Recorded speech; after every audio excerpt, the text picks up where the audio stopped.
സത്യസന്ധമായ റിവ്യൂ കൊടുക്കുകയാണെങ്കിൽ ഞാൻ അഭിനയിച്ച ബാഡ് ബോയ്സ് സിനിമ യാതൊരു ലോജിക് ഇല്ലാത്ത പടമാണ്.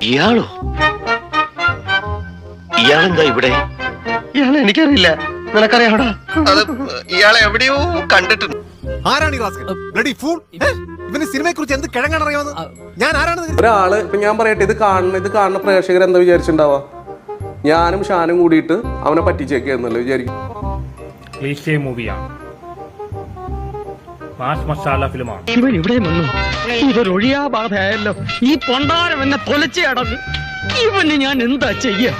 ഞങ്ങൾ അവന് പ്രൊവൈഡ് ചെയ്യാനുള്ള എല്ലാ മാക്സിമം കാര്യങ്ങളും എല്ലാം പ്രൊവൈഡ് ചെയ്യുന്നുണ്ട്. ഇന്നലെ അവൻ ഇവിടെ വന്ന് കളിച്ച് തേർഡ് റേറ്റ് ഫേക്ക് ഡ്രാമയാണ്. ഇന്നലെ ഇറങ്ങിയ ARMന്റെയും കിഷ്കിന്റെയും അപ്പം പിടിച്ചേക്കൊന്നും തോന്നുന്നില്ല.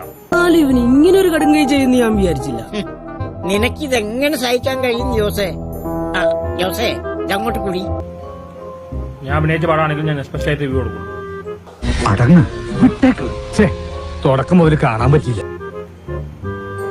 ലോജിക്കൻ സംഭവം അടുത്തോട് പോയിട്ടില്ല. ഒരുപാട് താരങ്ങളുണ്ടെന്ന് മാത്രമേ ഉള്ളൂ. ഇവന്മാരൊന്നും ജീവിതകാലത്ത് നന്നാവില്ല. ലോകത്ത് പല കള്ളുടിയന്മാരെയും കണ്ടിട്ടുണ്ട്, പക്ഷെ ഇതുപോലെ ഒരുത്തിന് ആദ്യമായിട്ടാണ് കാണുന്നത്. ഇങ്ങനെ സിനിമയിൽ അഭിനയിക്കേണ്ടി വന്നതിൽ ഞാൻ കേരളം പ്രകടിപ്പിക്കുന്നു. നീ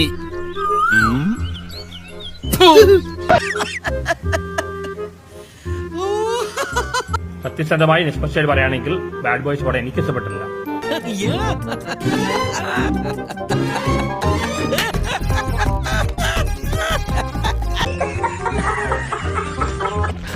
എല്ലാവർക്കും സന്തോഷമായല്ലോ? എനിക്ക് സന്തോഷമായി. എല്ലാവർക്കും